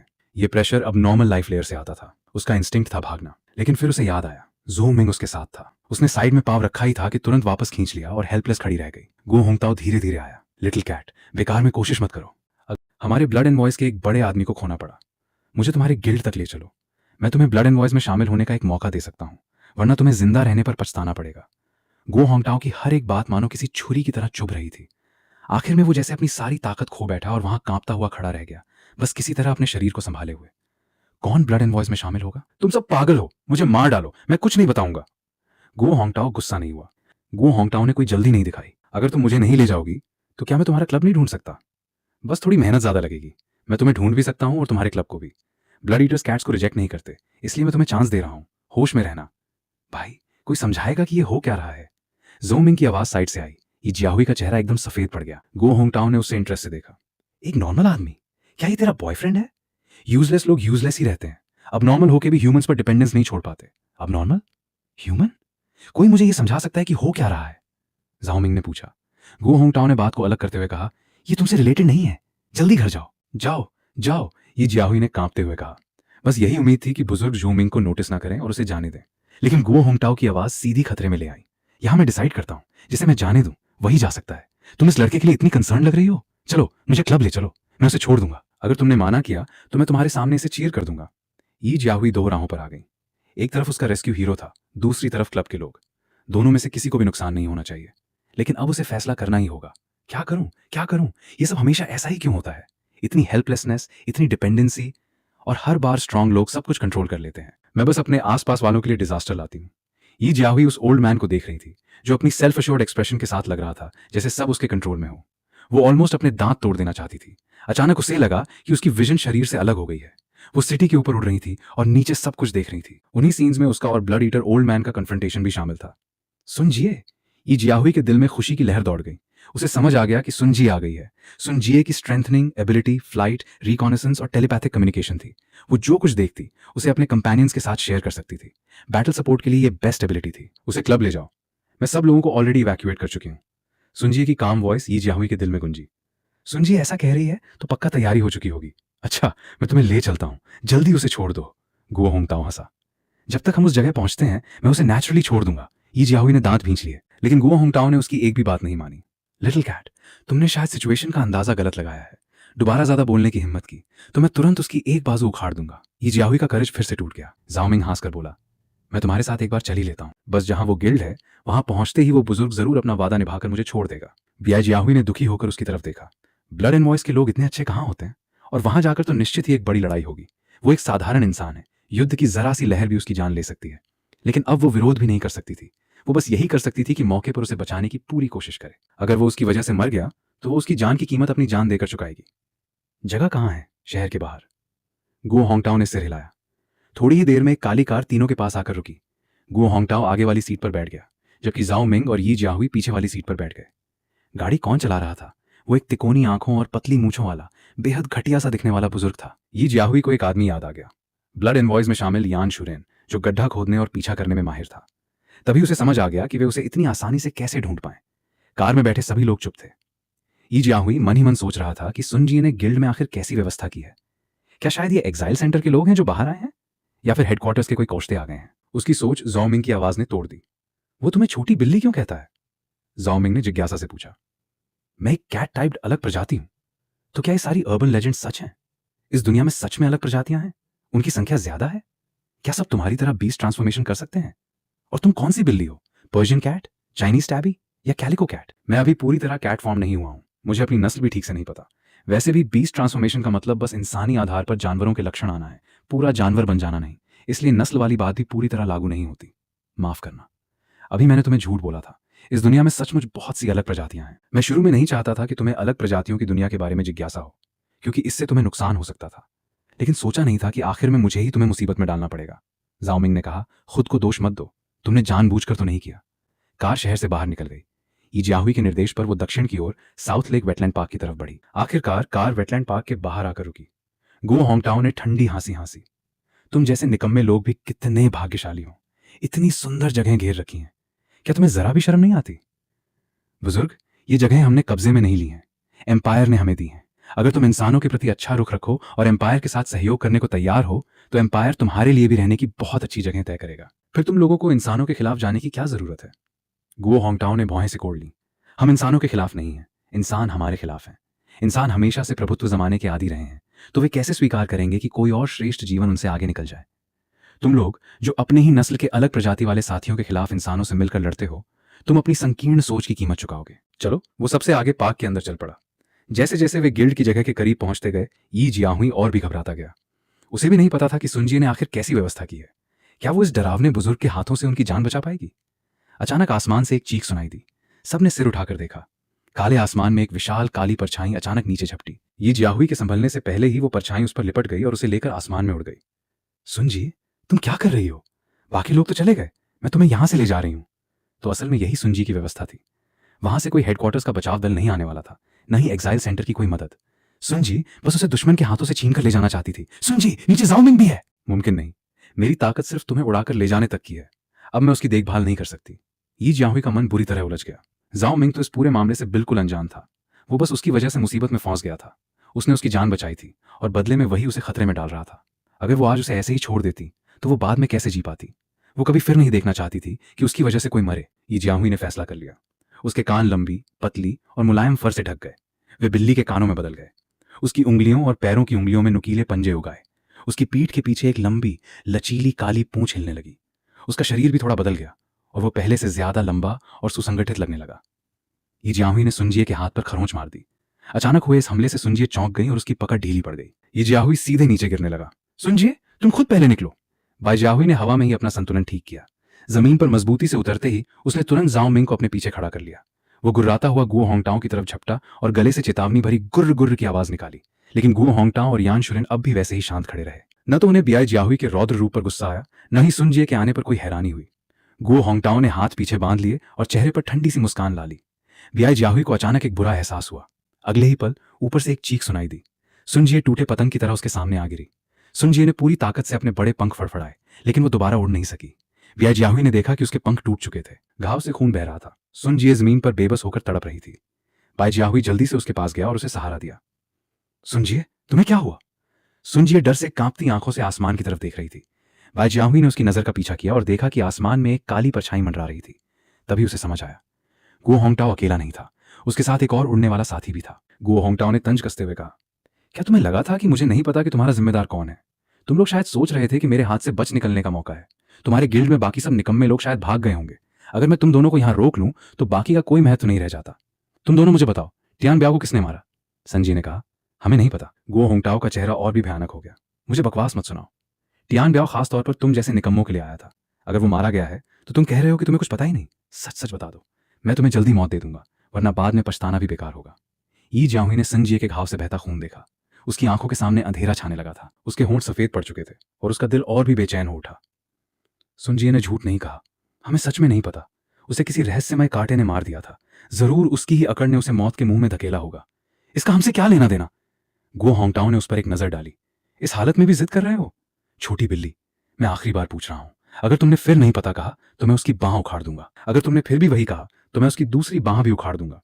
मैं देखना चाहता हूं कि तुम कब तक सहते हो।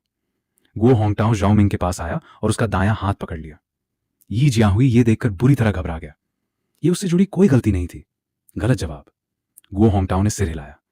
मुझे लगता है तुम लोग तब तक नहीं मानोगे जब तक तुम्हें सबक न मिले। ठीक है, मैं तुम्हें अपनी ईमानदारी दिखाता हूं। यह कहते हुए उसने जाओ मिंग का हाथ जोर से खींचा। यी जियाहुई ये देखकर घबरा गया। नहीं। लेकिन अगले ही पल वे दोनों सन्न रह गए। जिस भयावह दृश्य की उन्हें उम्मीद थी वो हुआ ही नहीं। जाओ मिंग की बांह अब भी सही सलामत उसके कंधे से जुड़ी हुई थी। हैरानी सिर्फ गुओ होंगटाओ के चेहरे पर थी। गुओ होंगटाओ ने पूरी ताकत से जाओ मिंग की बांह खींचने की कोशिश की, लेकिन उसे लगा जैसे वो किसी बेहद मजबूत, स्टील जॉइंटेड, सख्त चीज को खींच रहा हो। वो उसे जरा भी हिला नहीं सका। जाओ मिंग ने सिर घुमाकर गुओ होंगटाओ की तरफ देखा। ओह, पकड़े गए क्या? गुओ होंगटाओ के मन में अचानक एक ठंडक सी दौड़ गई। जाओ मिंग की मुस्कान ने उसे गहरी खतरे की भावना दे दी। उसने बिना कुछ सोचे तुरंत बीस्ट ट्रांसफॉर्मेशन की स्थिति में प्रवेश किया। एक झटके में गुओ होंगटाओ का शरीर लगभग 3 मीटर तक ऊंचा हो गया और उसका पूरा शरीर घने काले बालों से ढक गया। वो एक विशाल मानव भालू में बदल गया। बस पहाड़ जैसी उसकी काया ही लोगों पर जबरदस्त दबाव डालने लगी। गुओ होंगटाओ ने अपने भालू पंजे घुमाए और जाओ मिंग के चेहरे पर झपट्टा मारा। ज़ो मिंग की यह दूसरी बार किसी अलग प्रजाति से भिड़ंत थी। पिछली बार के अनुभव के बाद उसके दिल में अब डर नहीं बचा था, सिर्फ लगातार बढ़ती हुई उत्सुकता थी। क्या मैं सच में एक छुपा हुआ बैटल मेनियाक हूं? इस हालत में उसकी सारी संभावनाएं जैसे पूरी तरह सक्रिय हो गईं। उसे फिर से वही एहसास हुआ मानो समय धीमा पड़ गया हो। गुओ होंगटाओ के पंजे उसके सामने घोंघे की तरह बेहद धीमे बढ़ रहे थे। उसकी आंखों में भरी खून पीने जैसी उग्रता जाओ मिंग को साफ दिख रही थी। जाओ मिंग के पास तो इतनी फुर्सत थी कि वो मन ही मन सोच भी सके। ये तो अपनी ताकत परखने का अच्छा मौका है। पिछली बार की तरह एक ही मुक्के में लड़ाई खत्म कर देना तो बहुत उबाऊ होगा। कितनी ताकत लगाऊं? पहले 10वां हिस्सा ही सही। ये विचार उसके दिमाग में बिजली की तरह चमके और तब तक गुओ होंगटाओ का पंजा आधा ही आगे बढ़ा था। जाओ मिंग ने ताकत का अंदाजा लगाकर मुक्का मार दिया और गुओ होंगटाओ की छाती पर जोरदार प्रहार किया। खामोश रात में साफ सुनाई देने वाली एक तेज गूंजती हुई धमक उठी। गुओ होंगटाओ को लगा जैसे उसके शरीर के भीतर एक जबरदस्त ताकत चारों ओर फैल गई हो। उसके सारे इंटरनल ऑर्गन्स हिल गए। उसे उल्टी जैसा महसूस हुआ। वो ताकत उसके हर मांसपेशी को झकझोर रही थी, जैसे मांसपेशियां फाड़ डालेगी। गुओ होंगटाओ का विशाल शरीर सीधे 10 मीटर दूर उड़कर जमीन पर जा गिरा और उसकी हालत जीवित है या नहीं कोई नहीं जानता। पूरा मैदान कब्र जैसी खामोशी में डूब गया। यी जियाहुई और सुनजी दोनों डर के मारे मुंह खोले खड़े रह गए, जैसे इस दुनिया की सबसे अविश्वसनीय चीज देख ली हो। बस यान शुरेन ही अब भी लड़ रहा था। वो अचानक नीचे झपटा और जमीन में घुस गया। सुनजिए का चेहरा बदल गया। वो भाग रहा है। यान शुरेन गड्ढे खोदने में सबसे माहिर है। अगर वो जमीन के नीचे घुस गया तो उसे कोई नहीं पकड़ पाएगा। जब वो ये इंटेलिजेंस ब्लड एनवॉइस तक पहुंचा देगा तब न जाने क्या बड़ा तूफान उठेगा। जाओ मिंग ने यह देखकर ठंडा सा नाक से सांस छोड़ी। वो भाग नहीं सकता। अपनी तेज सुनने की क्षमता में उसके आसपास की सबसे सूक्ष्म आवाजें भी छिप नहीं सकती थीं। उसे रेत जैसी बारीक सरसराहट सुनाई दी जो तेजी से दूर जा रही थी। जाओ मिंग का शरीर झटके से हिला और वो जमीन के भीतर तेजी से दूर जा रहे रैटमैन के पीछे पहुंच गया। उसने जमीन पर जोर से पैर पटका। धरती कांप उठी, मानो भूकंप आ गया हो। आसपास की मिट्टी भारी दबाव में पत्थर जैसी सख्त हो गई। ज़ूमिंग ने ध्यान से सुना और जब उसे यकीन हो गया कि रैटमैन की हार्ट बीट अब नहीं बची, तभी वो लौटने की तैयारी करने लगा। लेकिन मुड़ने से पहले ही उसे यी जियाहुई और सुनजी की गरजती हुई आवाजें सुनाई दी। पीछे मुड़कर उसने देखा कि आसमान में मंडराती हुई काली परछाई अचानक नीचे झपटी। सुनजी और यी जियाहुई के हमले के सामने वो पलटकर वार नहीं कर रही थी। उसने सिर्फ गुओ होंगटाओ को पकड़ा और उसे लेकर ऊपर उड़ गई। सुनजिए के पंख पहले ही टूट चुके थे, इसलिए वो बस उन्हें ऊपर जाते हुए देखती रह गई। गुओ होंगटाओ को लगा जैसे उसकी सारी हड्डियां टूट गई हों और मांसपेशियां भी फट गई हों। उसके शरीर में एक कण भी ताकत नहीं बची थी। अभी की उस एक मुक्के की ताकत याद करके उसके दिल में गहरा डर भर गया। वो आखिर था कौन? इतना डरावना कैसे हो सकता है? यहां तक कि ब्लड एंड वॉइस के उन कुछ किंग लेवल लोगों ने भी उसे ऐसी भयंकर दबाव भरी अनुभूति नहीं दी थी। जल्दी से हेडक्वार्टर्स लौटो और यहाँ की खबर पहुंचाओ, गुओ होंगटाओ ने मुश्किल से कहा। मंगचोंग होम में कम से कम किंग लेवल का एक अनजान एक्सपर्ट आया है। ये खबर बहुत बड़ी है, हालात पूरी तरह बदल सकती है। जी? यिंगी ने दांत भींचे और मुश्किल से अपने पंख फड़फड़ाए। अचानक एक तेज हवा उनके पास से गुजरी और यिंगी को लगभग गिरा ही दिया। दोनों घबराकर ऊपर देखने लगे। एक मानव आकृति ऊंचाई से नीचे गिर रही थी। कुछ ही पल में वो उनके सिर के ठीक ऊपर आ पहुंची। जाओ मिंग बिना किसी भाव के उनके डरे हुए चेहरों को देख रहा था। उसने अपना मुक्का कमर के पास खींचा और फिर पूरी ताकत से मारा। धमाका। बाद में जब यी जियाहुई और सुन जी ने इस दृश्य को याद किया तो वे उस मुक्के की ताकत को शब्दों में बिल्कुल बयान नहीं कर पाए। अगर कहा जाए कि जाओ मिंग ने सिर्फ एक मुक्का मारा तो वो बात कम होगी। सही ये होगा कि आधे आसमान में एक भारी भरकम बम फट गया हो। काइनेटिक एनर्जी से पैदा हुई गर्मी पल भर में फैल गई। गुओ होंगटाओ और यिंगी का शरीर सीधे गायब हो गया और वे हवा में तैरते हुए लाल रंग की धुंध के एक गुच्छे में बदल गए। ये जियाहुई और सुनजी का दिमाग एकदम खाली हो गया। कुछ देर बाद ये जियाहुई चौंका। अरे नहीं, जाओ मिंग तो उड़ नहीं सकता। मुक्का मारने के बाद रिएक्शन फोर्स के कारण जाओ मिंग तो तोप के गोले की तरह ऊपर हवा में उड़ गया था। पलक झपकते ही वो दोनों की नजर से ओझल हो गया। यहां तक कि संजिए की तेज नजर भी नहीं पकड़ सकी कि वो कितनी ऊंचाई तक गया था। तभी उन्हें ऊपर से तेजी से गिरती किसी चीज की सीटी जैसी आवाज सुनाई दी। जाओ मिंग सिर के बल जमीन की तरफ जोर से गिर रहा था। संजिए ने अपनी बची खुची ताकत लगाकर उसे पकड़ने की कोशिश की, लेकिन दाहिना पंख काम नहीं कर रहा था। धड़ाम। जमीन जोर से कांपी। धूल का बड़ा गुबार उठकर फैल गया। दोनों धूल के तूफान को चीरते हुए आगे बढ़े। जमीन पर एक बड़ा गड्ढा बन चुका था और जाओ मिंग गड्ढे के तल में पड़ा हुआ आसमान को कुछ सोचते हुए देख रहा था। वो गड्ढे से बाहर निकला, फिर अपने मुक्कों को देखा। उस बूढ़े ने खुद को बड़ा भारी बताया था। मुझे लगा था वो इस अलग प्रजाति की दुनिया का कोई बड़ा नाम होगा, लेकिन ये तो इतना भी नहीं झेल पाया। क्या इसका मतलब मैं अब सच में बहुत ताकतवर हो गया हूं? बाई जाहुई ने उसे ऊपर से नीचे तक देखा। जब उसने पाया कि जाओ मिंग को जरा भी चोट नहीं आई है तो वो चौंक कर बोल पड़ा, जाओ मिंग, तुम बहुत ताकतवर हो, तो तुम भी अलग प्रजाति हो? अलग प्रजाति? जाओ मिंग भी पूरी तरह नहीं समझता था कि उसकी हालत इस दुनिया की अलग प्रजातियों जैसी है या नहीं। उसने देखा कि संजिए के पंखों से अब भी खून बह रहा था, तो चिंता से पूछा, तुम ठीक हो? मैं ठीक हूं, पहले इससे भी गंभीर चोटें सह चुका हूं, संजिए ने कहा। मैंने कैट से सुना था। तो आप सच में हमारी ही जाति के हैं। आपसे मिलकर बहुत सम्मान महसूस हो रहा है। कहते हुए उसने जाओ मिंग को बहुत गंभीरता से प्रणाम किया। ऐसे एक्सपर्ट का पूरा अलग प्रजाति समाज सम्मान करता है, चाहे वो दुश्मन हो या दोस्त। और ये एक्सपर्ट तो अभी अभी उनकी जान बचा चुका था। संजिए बोली, यहां बातचीत करने की जगह नहीं है। सीनियर, क्या आप एक पल के लिए हमारे गिल्ड चलना पसंद करेंगे? जाओ मिंग तो वैसे भी अलग प्रजाति की दुनिया को अच्छे से समझना चाहता था, इसलिए वो बहुत खुश हुआ। उसका मूल इरादा था कि वो धीरे धीरे यी जियाहुई से संपर्क बनाए, फिर भरोसा मिलने के बाद या तो इशारों इशारों में या सीधे अपनी पहचान बताकर उनसे पूछताछ करे। लेकिन इस अचानक हुई घटना ने उसकी योजना को बहुत आगे बढ़ा दिया था। मांगचोंग होम का शुदू गिल्ड बहुत दूर नहीं था। तीनों जल्दी ही वहां पहुंच गए। वो एक सफेद पुरानी शैली की छोटी इमारत थी। उसके चारों तरफ गुलाबी सफेद दीवारें थीं। दरवाजे पर एक तख्ती लगी थी जिस पर लिखा था कि यह प्राइवेट प्लेस है और बाहर वालों का प्रवेश वर्जित है। आंगन में घुसते ही बड़ा सा बैम्बू फॉरेस्ट था। छोटी सफेद इमारत बैम्बू फॉरेस्ट की छाया में खड़ी थी और उसमें बहुत ही क्लासिकल सुंदरता थी। सुन जी ने जो मिंग को गिल्ड के टी रूम में ले जाकर कहा, सीनियर, कृपया यहां थोड़ा इंतजार करें, मैं उधर का बाकी मामला साफ कर देती हूं। फिर वो बोली, कैट, कृपया सीनियर के साथ थोड़ी देर रहना।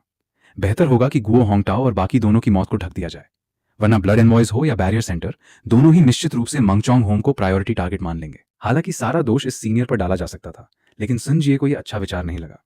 कैट के अनुसार वो इस सीनियर के साथ आधे साल तक पड़ोसी रही थी, फिर भी अभी तक उसे उसकी अलग प्रजाति वाली पहचान का पता नहीं चला था। इससे साफ था कि यह सीनियर अपनी अलग प्रजाति वाली पहचान सामने नहीं लाना चाहता था, इसलिए उसके लिए भी यही सबसे अच्छा था कि वो उसकी पहचान छिपाए। यह सिर्फ कृतज्ञता चुकाना नहीं था, बल्कि इस सीनियर से संबंध बनाने का जरूरी तरीका भी था। अगर शुदू गिल्ड इस सीनियर के साथ संबंध बना लेता तो आगे उनकी सुरक्षा की गारंटी हो जाती।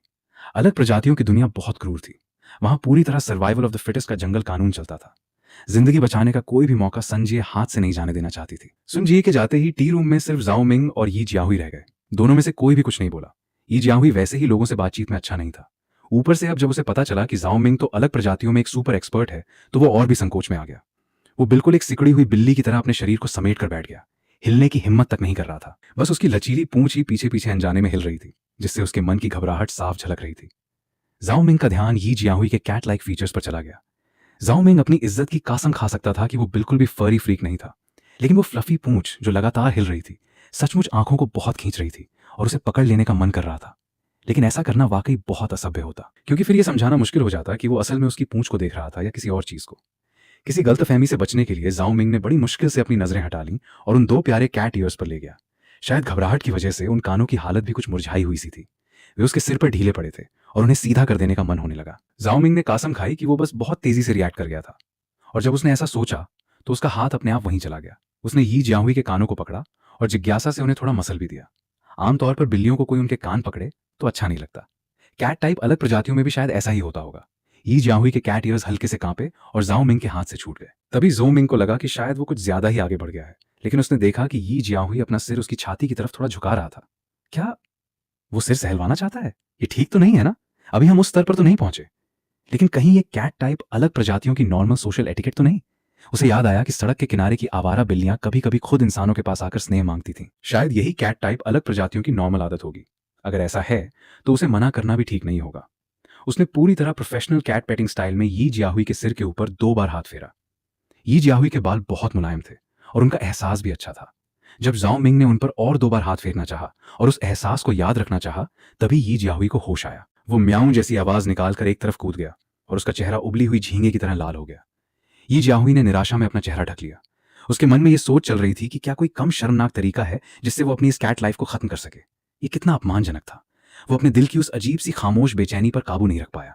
ये घटिया कैट ट्रांसफॉर्मेशन, क्या इसने ऐसे छोटे छोटे हैबिट्स भी कॉपी कर लिए? संजिए पहले बैटल साइड पर पहुंची और उसे पता चला कि क्लीनअप का काम उसकी उम्मीद से कहीं आसान था। गुओ, होंगटाओ और यिंगी के शरीर का बड़ा हिस्सा जाओ मिंग के उस जबरदस्त मुक्के से पैदा हुई हाई टेम्परेचर में वेपराइज हो चुका था।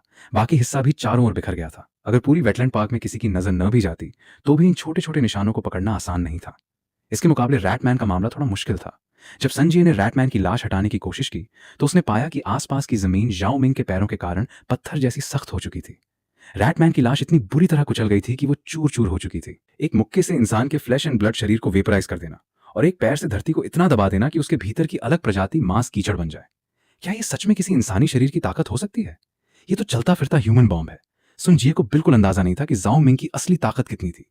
एक झटके में भालू आकृति वाले इस शत्रु को खत्म कर देना, इसमें कोई शक नहीं, वो किंग लेवल था। बस ये नहीं पता था कि बाकी किंग लेवल लोगों की तुलना में वो कहां खड़ा होता है। संजिए भले ही मंगचोंग होम की ब्रांच गिल्ड की प्रभारी थी, लेकिन उसने खुद बहुत कम ही एक्सपर्ट्स देखे थे। मंगचोंग होम वैसे भी लड़ाई के लिए मशहूर संगठन नहीं था। हेडक्वार्टर्स में भले ही कुछ किंग लेवल काउंसिल मेंबर्स हों, लेकिन उसने उन्हें भी कभी लड़ते नहीं देखा था, इसलिए तुलना करना मुश्किल था। लेकिन चाहे जो भी हो, जाओ मिंग कम से कम किंग लेवल तो था ही, और यह बात निश्चित थी, किंग लेवल पूरी अलग प्रजाति की दुनिया के शिखर पर होता है। दोस्तों, उम्मीद है आपको ये वीडियो अच्छी लगी होगी। अगर वीडियो जरा भी अच्छी लगी हो तो लाइक और सब्सक्राइब करना मत भूलना। अगर इसका नेक्स्ट पार्ट चाहिए तो कमेंट कर देना। नेक्स्ट पार्ट मिलते हैं अगली वीडियो में।